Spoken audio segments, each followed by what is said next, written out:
Hey guys, I'm Pat Kelly. Okay, in this problem, they give us a data set, fortunately somewhat small, and they ask us to find the mean, median, and mode, okay? And for the mean, you just take that data, all the data points, add them up, and divide by however many there are. I'm stalling a little bit here, because for the mean calculation, it doesn't matter the order of that data. I could do it right now, but I'm looking ahead. For the median, you need the data to be in order from lowest to highest. So I'd really like to start with that as my first step. It's also even going to help me for the mode, as you'll see. So let's begin by taking this data set and just arranging it from low to high. So my lowest, I have to look, but 5 is the lowest. What I would typically do is cross that out then, so I know I've taken care of that. And I even line my data up right below so I make sure I get all the data points. I have the same number at the end. So my next data point looks like a 7. Cross that out. And then there is another 7 here. 8. And 9. 12. Another 12. And 14. So I'm lined up. I know I've got all my data points. They're in order now. Now let's go find the mean, median, and mode.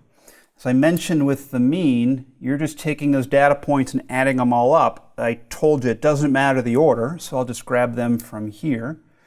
And I'm writing this as a fraction, and the addition of all of these will be in the numerator. So if you're trying to space things out right now, put this up a little bit because we're going to need a denominator here in a second. Big divided by, and with your mean calculation, your denominator is always just the number of data points. 1, 2, 3, 4, 5, 6, 7, 8 in this case. So that's the calculation I need. Okay, you can grab a calculator if you want to.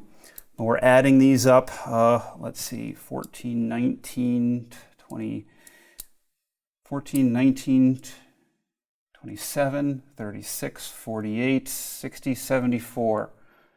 Calculator's not too bad of an idea, huh? 74 divided by 8, especially if you do have your calculator, it looks like it's going to be 9.25. So a mathematician kind of likes fractions better, but a statistician is going to deal with more decimals than anything. So I'll go to a decimal for that. Okay, good. That's our mean.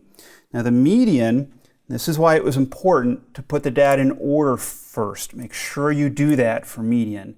It's because for the median, you're looking for the exact middle. Okay, so if there were 8, we just counted them. 1, 2, 3, 4. Here's the front 4. Here's the back 4. That's where I'm looking right now for the median, okay? And I'm giving you a visual, but the actual calculation is, since I'm between two numbers, grab each of them and add them to each other. 8 plus 9, and divide by 2. So the median is always looking for the exact middle. But if there's an even number of data points, you need to split the difference between two data points. So add them together, divide by 2, and that should equal 8.5 here. Okay, good. Almost done. Now we just need the mode, which is always the most frequently occurring data point. And that's why I mentioned it does actually kind of help to have the data in order, only so you can start looking for repeats, like right there. The 7's repeated. See how the 5 didn't and the 8 didn't? The 7 did. That makes me think that 7 is the mode. But look at the rest of your data array. There's also these two different 12s. The number 12 occurs twice. 7 occurs twice. 12 occurs twice. This is when we have two modes. When you have two different values occurring the most often, your modes are those two values, 7 and 12 in this case. You might only have one mode, you might have two, okay? That's it for this data array. Practice with a lot of different data arrays. Mean, median, and mode, very important. Okay.